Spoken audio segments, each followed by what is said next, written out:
Welcomes to our channel. இன்றைக்கி இந்த வீடியோவில் எதை பற்றி பார்க்க போகிறோன்னு பார்த்தீங்கன்னா, சிம்பிளாக பார்க்குறதுக்கு ரொம்ப அழகாக இருக்கிற ஒரு ஆரி ஒர்க்கு தான். ஆரி ஒர்க்குன்னு சொன்னால் என்னோடய ஸ்டைலில் ஆரி ஒர்க் கிடையாது, நார்மலாக ஆரி நீடில் போட்டு ஃப்ரேமில் பண்ணுறது தான்.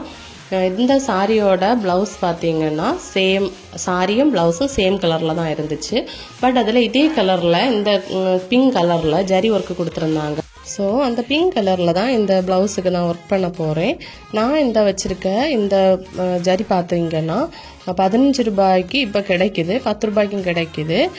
ஸோ இது கொஞ்சம் நல்ல நைஸாக இருக்கும், நம்ம நார்மல் த்ரெட்டு மாதிரி இருக்காது, ஆரி ஒர்க் பண்ணுற மாதிரி உள்ள த்ரெட்டு கிடையாது. இது நார்மல் மிஷினில் இது ஸ்டிச் பண்ணலாம். ஸோ நீங்கள் சேம் கலரில் ப்ளவுஸ் வந்தோன்னா அதுக்கு உள்ளாடி என்ன கலரில் ஜரி ஒர்க்கு கொடுத்துருக்காங்கன்னு பாருங்கள். இப்போ எல்லாம் சாஃப்ட் சில்க்குக்கு வந்து உள்ளாடி கலர் ஜெரி கொடுத்துருக்காங்க. ஸோ அது மாதிரி இந்த ஒர்க்கை நீங்கள் பண்ணி பாருங்கள், அப்படி உங்களுக்கு சாரி கிடச்சுன்னா. இப்போது நான் வந்து நீடில் எடுத்திருக்கேன், ஆரி நீடில். இது நம்புறதும் கிடையாது, ஏன்னா நான் வந்து இது மீஷோலேருந்து வாங்கினேன். இந்த நீடில் வந்து எனக்கு ரொம்ப பிடிச்சிருக்கு, ஸ்டிச் பண்ணுறதுக்கு ஈஸியாக இருந்துச்சு. ஸோ ஃபஸ்ட்டு நான் 4 லேயர் செயின் ஸ்டிச் தான் போட்டிருக்கேன்.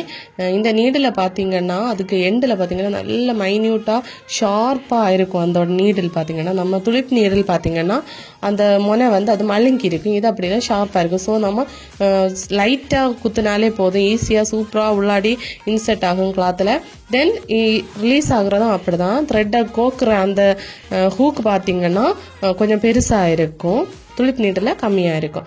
ஸோ 4 லைன்ஸில் நான் செயின் ஸ்டிச் எடுத்ததுக்கு அப்புறமா பீட்ஸ் ஒர்க்கு கொடுக்கறதுக்காக அதே மாதிரி தான் அயன் நீடில் தான் எடுத்திருக்கேன். தென் பிங்க் கலர்லேயே சுகர் பீட்ஸ் எடுத்திருக்கேன். அப்புறமா பார்த்தீங்கன்னா நைலான் த்ரெட் எடுத்திருக்கேன், பிளாஸ்டிக் த்ரெட்னு சொல்லுவாங்க. இது வந்து நம்ம நாட்டு போடுறது ரொம்ப கஷ்டம். ஸோ பெஸ்ட்டு சாய்ஸ் என்னென்னா இது மாதிரி ஒரு சின்ன பீட் எடுத்து அதில் இது மாதிரி நாட்டு போட்டு எடுக்கிறது தான் பெஸ்ட்டு சாய்ஸ். ஸோ நான் அப்படி எடுத்துக்கிட்டேன். இதே மாதிரி நீங்களும் பண்ணிக்கோங்க, சின்ன சின்ன டிப்ஸை நீங்களும் ஃபாலோ பண்ணுங்கள், அப்புறமா ஈஸியாக அவங்களுக்கு பண்ண முடியும். ஆரி ஒர்க்கு ஸ்டிச் பண்ணணும் ஆனால் எனக்கு படிக்கிறதுக்கு ஆசையாக இருக்குது அப்படின்னு நினைக்கிறவங்க ஸ்க்ரீனில் தெரிகிற நம்பரை காண்டாக்ட் பண்ணுங்கள். நான் ஆன்லைன் கிளாஸ் எடுத்துகிட்டு இருக்கேன், உங்களுக்கு தேவைப்பட்டால் நீங்களும் ஜாயின் பண்ணிக்கிடலாம். ஃபஸ்ட்டு வந்து பேக் ரிவர்ஸில் ஒரு ஸ்டிச் போட்டு நாட் போட்டது மாதிரி தான் அது, நம்ம மிஷினில் எப்படி ஸ்டிச் பண்ணோம் அதே மாதிரி தான் ஆரி ஒர்க்லேயும். அப்போ வந்து த்ரெட் வந்து லூஸாக இலகி வந்துடாது சீக்கிரம். ஸோ நான் ஃபஸ்ட் வந்து த்ரெட்டை வந்து மேலே எடுத்ததுக்கு அப்புறமா இது மாதிரி பீட்ஸ் வந்து லோட் பண்ணி எடுக்கிறேன். என்னோடய ஹஸ்பண்ட் எங்கள் ஊரில் இருந்த டைம் அவங்க 2 நீடில் வச்சு ஒன்றில் வந்து இது மாதிரி எனக்கு பீட்ஸ் வந்து லோட் பண்ணி தருவாங்க. ஸோ எனக்கு ஈஸியாக இருந்துச்சு. இப்போ வந்து ஒரே ஒரு நீடில் தான் வச்சுருக்கேன், ஏன்னா இன்னும் இந்த அயன் நீடில் பார்த்திங்கன்னா சீக்கிரமாக உடஞ்சிடும், துளிப் நீடில் அப்படி எதுவுமே செய்யாது. ஆனால் வந்து அயன் நீடில் சீக்கிரமாக ஒர்க் முடியும். ஸோ அயன் நீடில் தான் என்னை பொறுத்தவரையில் பெஸ்ட்டுன்னு சொல்லுவேன்.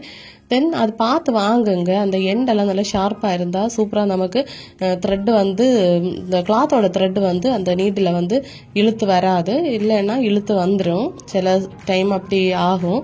ஸோ ரொம்ப ப்ராக்டிஸ் பண்ணிங்கன்னா வராது. எனக்குமே ரொம்ப எல்லாம் ப்ராக்டிஸ் கிடையாது, ஏன்னா நான் வந்து மோஸ்ட்லி வந்து ஆரி ஒர்க் பண்ணுறதுக்கு விரும்ப மாட்டேன். கஸ்டமர் என்கிட்ட கேட்டால் மட்டும்தான் நான் ஸ்டிச் பண்ணி கொடுக்குறது, இல்லைன்னா நான் அது ரொம்ப அளவில் விரும்புகிறது கிடையாது, ஏன்னா பேக் பெயின் எல்லாம் இருக்கும். இப்போது ஒரு லேயர் சுகர் பீட் ஸ்டிச் பண்ணதுக்கு அப்புறமா B1000 க்ளூ எடுத்திருக்கேன். இது எதுக்குன்னா ஸ்டோன் செயின் ஒட்டுறதுக்கு, ஸ்டோன் செயினை ஒட்டுறதுக்கு வேண்டி B1000 க்ளூவை வாரி அப்பி தேய்க்கக்கூடாது, ஒரு லைன் மட்டும்தான் தேய்க்கணும். ஏன்னா சைடில் நம்ம பீட்ஸ் வந்து அடுத்து ஸ்டிச் பண்ண போகிறோம். நம்ம ஃபேப்ரிக் க்ளூவில் வந்து நீடில் சூப்பராக இன்சர்ட் ஆகும், பட் இதில் வந்து அப்படி கிடையாது. B1000 க்ளூ அப்ளை பண்ணி நம்ம வாரி வச்சு தேய்ச்சி வச்சுருந்தா அதில் வந்து நம்ம நீடில் கோக்குறதுக்கு ரொம்ப கஷ்டமாக இருக்கும். அயன் நீடில் எனக்கு ஒடிஞ்சிருக்கு அப்படி நான் வாரி தேய்ச்சி. ஸோ நீங்கள் கொஞ்சமாக அப்ளை பண்ணி ஸ்டோன் செயின் பேஸ்ட் பண்ணுங்கள்.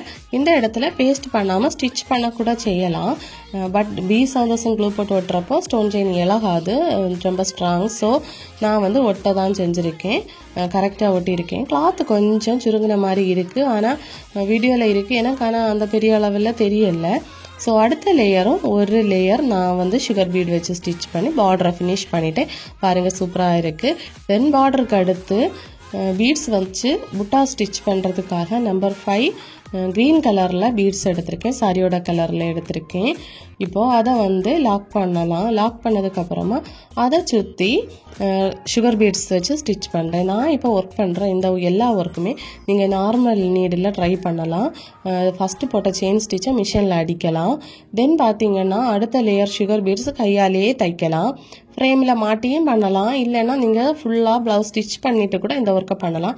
ஸோ ஸ்டிச் பண்ணவங்க எனக்கு சென்ட் பண்ணி வைங்க. இப்போது இந்த பெரிய பீடை சுற்றி சுகர் பீடு வச்சு ஸ்டிச் பண்ணலாம். இந்த சுகர் பீடு வச்சு ஸ்டிச் பண்ணுறதுக்கு நார்மல் நீடில் கூட ட்ரை பண்ணலாம்.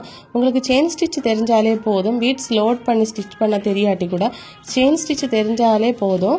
நீங்கள் வந்து ஃபஸ்ட்டு 4 லேயராக செயின் ஸ்டிச் போட்டதுக்கப்புறமா ஹேண்டால் கூட சூப்பராக இது மாதிரி டிசைன் பண்ணலாம். ஸோ நம்மளோட நம்பிக்கையும் நம்மளோட ஹார்ட் ஒர்க்குன்னு தான் நமக்கு நல்ல ஒரு அவுட்புட்டை கொடுக்கும். ஸோ உங்களுக்கு நம்பிக்கை இருந்தால் நீங்கள் இது மாதிரி ட்ரை பண்ணி பாருங்கள். உங்களுக்கு இன்ட்ரெஸ்ட் இருந்தாலே போதும், கரெக்டான ஒரு ஃபினிஷிங் உங்களுக்கு கிடைக்கும். தென் நான் கட் பண்ணி ஸ்டிச் பண்ணி எடுத்தேன். ஸ்லீவுக்கும் பார்த்தீங்கன்னா இதே மாதிரி தான் ஒரு ஒர்க்கு கொடுத்துருந்தேன். பாருங்கள், ஃபைனல் லுக் இப்படி தான் இருந்துச்சு. ரொம்ப பிடிச்சிருந்து எனக்கு. நான் ஆல்ரெடி இது மாதிரி இதே மாதிரி கான்ட்ராஸ்ட் கலரில் நான் போட்டிருக்கேன் ஒர்க்கு. ஸோ உங்களுக்கும் இது மாதிரி சாரி வித் ப்ளவுஸ் வந்து சேம் கலரில் இருக்கும்போது அதில் ஜரி ஒர்க்கு வந்து வேறு கலரில் இருந்தால் அந்த கலரில் பீட்ஸ் ஒர்க்கு கொடுத்து இது மாதிரி ஆரி ஒர்க் பண்ணி பாருங்கள். கண்டிப்பாக எங்கள் சேனலை சப்ஸ்கிரைப் பண்ணிக்கோங்க. தென் இந்த வீடியோக்கு லைக் பண்ணுங்கள். அப்படியே என்னை மோட்டிவேட் பண்ண மறக்காதீங்க. கமெண்ட் பண்ணுங்கள். தேங்க்யூ.